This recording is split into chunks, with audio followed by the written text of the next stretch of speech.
Letošnji sejem bo med največjimi do sedaj v zgodovini, tako da je na sejmu prijavljenih samo na lovu in ribolovu 155 razstavljavcev iz 13 držav.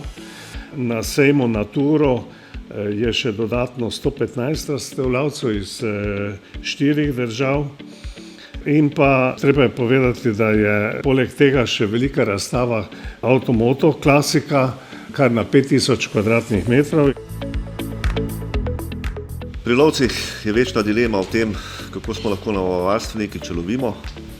Dejstvo je, da vsako leto opravimo 660 000 ur, volonterskih ur v lovišču, v naravnem okolju, za divjad, za naravno okolje in ga s tem ohranjamo. Bomo želeli na tem sejmu predstaviti projekt ponovne naselitve risa.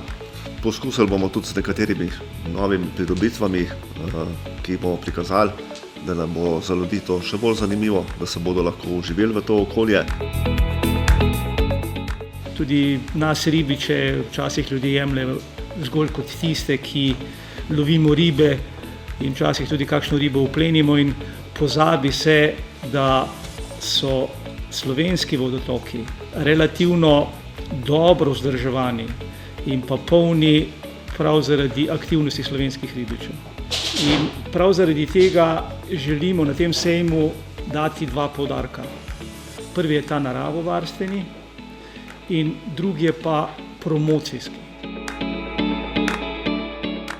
Direktorat za gozdarstvo in lovstvo bo na sejmu predstavil in tudi promoviral trajnostno, večnamensko in sonaravno gospodarjenje z gozdovi in pa trajnostno upravljanje z divjadjo. Gre za sistem oziroma principe, na katere smo lahko Slovenci izjemno ponosni. Na sejmu sodelujemo z večjimi organizacijami, predvsem pa se bodo tukaj predstavljala turistična društva, ne samo iz tega območja, kjer smo, ampak iz cele Slovenije. S tem želim povedati, da Turistična zveza Slovenije kot tista, ki združuje prostovoljce, kar 30 000 jih je v Sloveniji z 600 društvi, tudi igrajo veliko vlogo v tem turizmu danes v slovenskem prostoru.